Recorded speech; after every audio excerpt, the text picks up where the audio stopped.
ನಾಳೆ ಬರ್ತೀನಿ ನಾನು ಆಫೀಸ್ಗೆ. ಅಮ್ಮಯ್ಯ ಸರಿ, ನಾನು ಇನ್ನೊಂದು ಸ್ವಲ್ಪ ಹೊತ್ತಿಗೆ ಕಾಲ್ ಮಾಡ್ತೀನಿ. ನಾವು ಹೊರಟ್ವಿ, ಹೇಳೋಣ ಅಂತ ಬಂದೆ. ಸರಿ. ಹಾಗೆ ಆದ್ಯಂಗೆ ನಾವು ಯಾವ ರೀತಿಯಲ್ಲೂ ಕಮ್ಮಿ ಮಾಡಿಲ್ಲ. ಶ್ರೀಮಂತಿಗೆ ಬಯಸಲ್ಲ ಅವಳು, ಒಂದು ಸ್ವಲ್ಪ ಪ್ರೀತಿ ಬಯಸ್ತಲ್ಲ ಅಷ್ಟೇ. ಅಂತ ಹುಡುಗಿ ಕಣ್ಣಲ್ಲಿ ಒಂದು ಹನಿ ನೀರು ಬರ್ದೇ ಇರೋ ಥರ ನೋಡ್ಕೊ. ಅಣ್ಣನಾಗಿ ಅವಳು ನೆಮ್ಮದಿಯಾಗಿರೋದು ಮಾತ್ರ ಬಯಸ್ತೀನಿ. ಯಾಕಾಗಿ ನೋಡ್ತಾ ಇದೆಯಾ? ಏನಾದರೂ ಹೇಳೋದಿತ್ತಾ? ಹೇಳ್ಬೇಕು. ಕಮಾನ್ ಹೇಳೋ.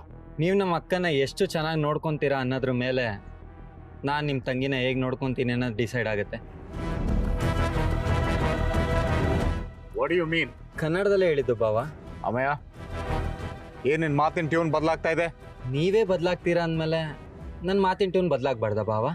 ಹುಚ್ಚಿಡ್ತೀಯ ನಿಂಗೆ? ನಿನ್ನ ಮಾತಿನ ಮೇಲೆ ಪ್ರಜ್ಞೆ ಇದೆಯಾ ನಿಂಗೆ? ಏನೇನು ಮಾತಿನ ಅರ್ಥ? ಶ್ರಾವಣಿನ ಚೆನ್ನಾಗಿ ನೋಡ್ಕೊಳ್ಳೋದಕ್ಕೂ ಆದ್ಯನ್ ಚೆನ್ನಾಗಿ ನೋಡ್ಕೊಳ್ಳೋದಕ್ಕೂ ಏನು ಸಂಬಂಧ ಇದೆ? ಹೌದಲ್ವಾ? ನಮ್ಮ ಅಕ್ಕನ ನೀ ಮದುವೆ ಆದ್ರಿ, ನಿಮ್ಮ ತಂಗಿನ ನಾನು ಮದುವೆ ಆಗಿದ್ದೀನಿ.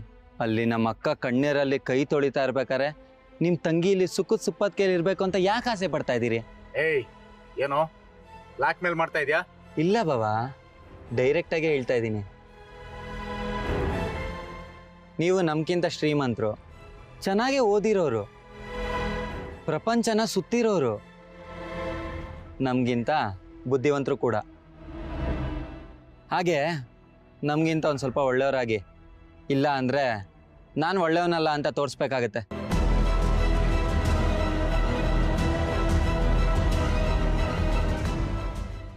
ಏಯ್, ಏನೋ ಸುಮ್ಮನೆ ಕೇಳಿಸ್ಕೊಳ್ತಾ ಇದ್ದೀನಂತ ನಾಲ್ಗೆ ಉದ್ದಾಗ್ತಾ ಇದೆ? ನಾನು ಈ ಥರ ಮಾತಾಡೋಂಗೆ ಮಾಡಿದ್ದೆ ನೀವು.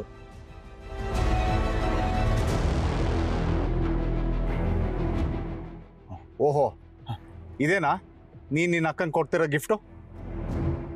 ಚೀಟಿಯಲ್ಲಿ ಬರ್ದಿರೋ ಥರ ನಡ್ಕೋತೀನಿ ಅಂತ ಎಲ್ಲರೂ ಮುಂದೆ ಹೇಳಿದ ನಾಟಕನಾ? ನಾಟಕನ ಬಾವಾ? ನಿಮ್ಮಷ್ಟು ನಾಟಕ ಆಡೋದಕ್ಕೆ ಬರೋದಿಲ್ಲ ನನಗೆ. ನೀವು ಕೂಡ ಇದೇನಾ ನಿಮ್ಮ ತಂಗಿ ಆದ್ಯಾಗೆ ಕೊಡ್ತಾ ಇರೋ ಗಿಫ್ಟು? ಸರಿ ಇರಲ್ಲ ಮಾಯ, ಯಾವುದನ್ನೋ ಯಾವುದಕ್ಕೋ ಕನೆಕ್ಟ್ ಮಾಡ್ತಾ ಇದೆಯಾ? ಇಲ್ಲ ಬಾವಾ, ಒಂದಕ್ಕೊಂದು ಕನೆಕ್ಟ್ ಆಗೇ ಇದೆ. ಇಬ್ರು ಹೆಣ್ಣಿನ ಜೊತೆನೇ ಹುಟ್ಟಿದೀವಿ, ಹೆಣ್ಣಿನ ಭಾವನೆಗಳನ್ನ ಚೆನ್ನಾಗೇ ಅರ್ಥ ಮಾಡ್ಕೊಂಡಿದ್ದೀವಿ. ಸೊ ನಾವಿಬ್ರು ಬೇರೆ ಬೇರೆ ಅಲ್ಲ, ಸೇಮ್ ಟು ಸೇಮ್. ಏಯ್, ಫಿಲಾಸಫಿ ಎಲ್ಲ ಮಾತಾಡ್ಬೇಡ. ಚೆನ್ನಾಗಿ ನೋಡ್ಕೊಳ್ಳೋ ಯೋಗ್ಯತೆ ಇಲ್ಲ ಅಂದ್ರೆ ಯಾಕೋ ಮದುವೆ ಇದೆ? ಬಾವಾ, ನಾನು ಆ ಮಾತನ್ನು ಹೇಳ್ಬೋದಲ್ವಾ? ಬೇಡ ಮಾಯ, ಅನುಭವಿಸ್ತೀಯ, ಹೇಳ್ತಾ ಇದ್ದೀನಿ. ಬಾವಾ, ನಾನು ಇದನ್ನೇ ನಿಮ್ಗೆ ಹೇಳ್ಬೋದು, ಆದರೆ ಹೇಳಲ್ಲ. ಹೇಳೋ ರೀತಿ ನೀವು ಮಾಡ್ಕೋಬೇಡಿ. ಏಯ್ ಬಾವಾ, ಕಿರ್ಚ್ಬೇಡಿ. ಇದು ನಿಮ್ಮ ಮನೆ ಅಲ್ಲ, ದೇವಸ್ಥಾನ. ಫೈನಲಿ ನೀವು ನಮ್ಮ ಅಕ್ಕನ ಹೇಗೆ ನೋಡ್ಕೊತೀರೋ, ನಾನು ನಿಮ್ಮ ತಂಗಿನ ಹಾಗೇ ನೋಡ್ಕೊತೀನಿ.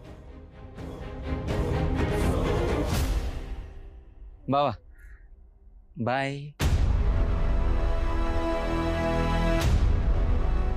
Damn you.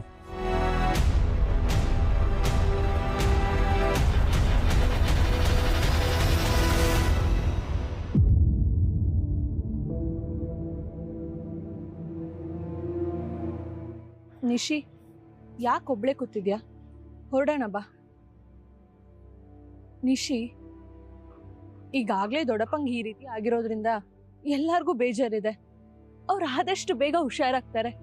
ಅವ್ರು ಹುಷಾರಾಗಿ ಮನೆಗೆ ಬಂದಿದ ತಕ್ಷಣ ನಿಂಗೊಂದು ಗಂಡು ನೋಡಿ ಮದುವೆ ಮಾಡಿಸ್ತೀವಿ. ಆಗ್ಬಹುದಾ?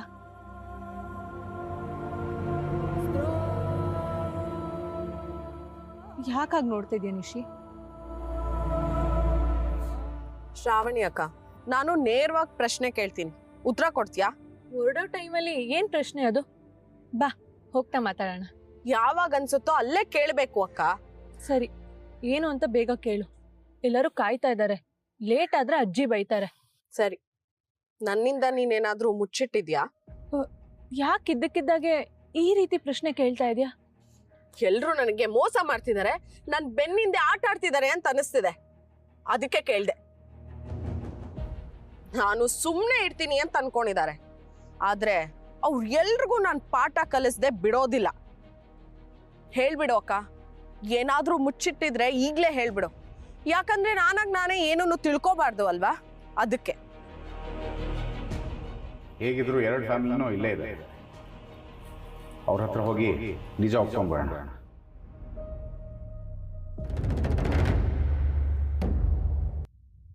ಏನ್ ಮಾಡ್ತಾ ಇದ್ದೀರಾ ಇಲ್ಲಿ? ಈ ನಿಶಿ ಮೊದಲು ಸಿಟ್ಟು ಮಾಡ್ಕೊಂಡು ಹಠ ಮಾಡ್ಕೊಂಡು ಹೀಗೆ ಕೂರ್ತಾ ಇದ್ಲು. ನೀನು ಹೋಗಿ ಸಮಾಧಾನ ಮಾಡಿ ಅವಳನ್ನು ಕರ್ಕೊಂಡು ಬರ್ತಾ ಇದ್ದೆ. ಈಗಲೂ ಹಾಗೆ ಮಾಡ್ತಾ ಇದ್ದಾಳ?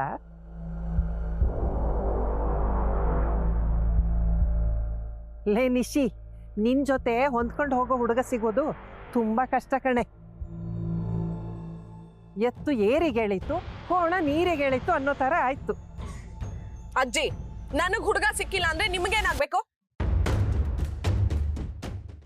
ಎಲ್ರೂ ನನ್ನ ಒಂಟಿಯಾಗಿರ್ಬೇಕು ಅಂತ ಬಯಸ್ತಿದ್ದಾರೆ. ನಾನು ಇರ್ತೀನಿ ಬಿಡಿ. ಏಯ್, ದೇವಸ್ಥಾನದಲ್ಲಿ ನಿಂತ್ಕೊಂಡು ಅಪ್ಶಕುನ ನೋಡಿಬೇಡ್ವೆ? ನೀನ್ ಒಂಟಿಯಾಗಿರ್ಲಿ ಅಂತ ಇಲ್ಲಿ ಯಾರು ಬಯಸ್ತಾ ಇಲ್ಲ.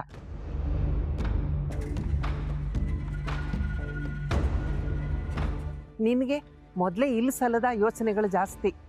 ಆಯ್ತಮ್ಮ, ಬೇಗ ನಿನಗೆ ಮದುವೆ ಮಾಡಿಸ್ತೀನಿ, ಬಾ ಈಗ.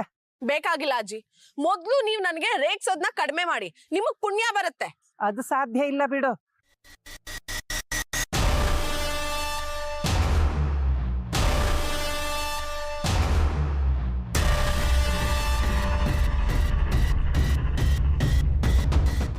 ಪ್ರಭಾಕರ, ಏನಾಯ್ತಪ್ಪ? ಏನಾಯ್ತು? ಅದು ಪ್ರಭಾಕರ, ಆ ದೇವ್ರು ನಿನ್ನನ್ನು ಕಾಯ್ತಾನ ಕಣೋ. ಆದಷ್ಟು ಬೇಗ ನೀನ್ ಮೊದ್ಲನ್ನ ಹಾಗೆ ಆಗ್ತೀಯ ನೋಡು. ಆ ದೇವ್ರ ಮೇಲೆ ನಂಬಿಕೆ ಇಡು.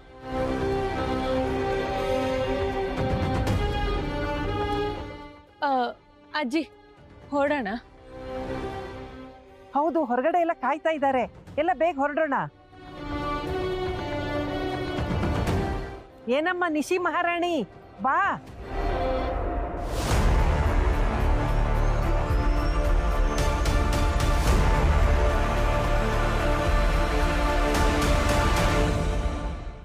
ಇದ್ಯಾವುದಮ್ಮ ಬ್ರಹ್ಮಾಸ್ತ್ರ?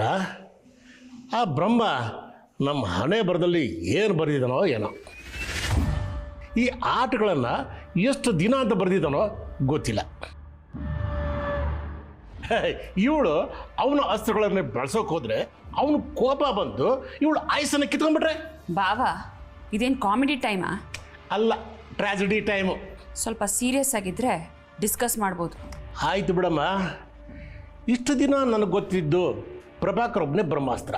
ಈಗ ಹೊಸದಾಗಿ ಹುಟ್ಕೊಂಡಿರೋ ಬ್ರಹ್ಮಾಸ್ತ್ರ ಯಾವುದಿದು? ಇರ್ಬೋದು, ಹೊಸದೇ ಇರ್ಬೋದು, ಇಲ್ಲ ಹಳೇದಿರ್ಬೋದು, ಯಾರಿಗೆ ಗೊತ್ತು? ಅಂದರೆ ಹಳೇದು ಇತ್ತು ಅಂತನಾ? ಇದ್ದಿರ್ಬೋದು, ಅದು ನಮಗೆ ಗೊತ್ತಿಲ್ಲದೆ ಇರ್ಬೋದು. ಏನಮ್ಮ, ನನಗೆ ಗೊತ್ತಿಲ್ಲ. ಓಕೆ, ನಿನಗೂ ಗೊತ್ತಿಲ್ವಾ? ಹೌದು ಬಾವಾ, ಈ ನಡುವೆ ಅಕ್ಕ ನಡ್ಕೊಳ್ತಾ ಇರೋದು ನೋಡಿದ್ರೆ, ಅವಳ ಕ್ಯಾರೆಕ್ಟರ್ ನೋಡಿದ್ರೆ ನಮಗೆ ಗೊತ್ತಿಲ್ಲದೆ ಇರೋದು ತುಂಬ ವಿಷಯ ಇದೆ ಅಂತ ನನಗೆ ಅನಿಸ್ತಾ ಇದೆ. ಹಾಗಾದರೆ ನಾವು ನೋಡಿರೋ ಸಂಯುಕ್ತಾಗೆ ಇನ್ನೊಂದು ಮುಖ ಇದೆ ಅಂತೀಯಾ? ಅದೇ ಗೊತ್ತಾಗ್ತಾ ಇಲ್ಲ ಬಾವಾ.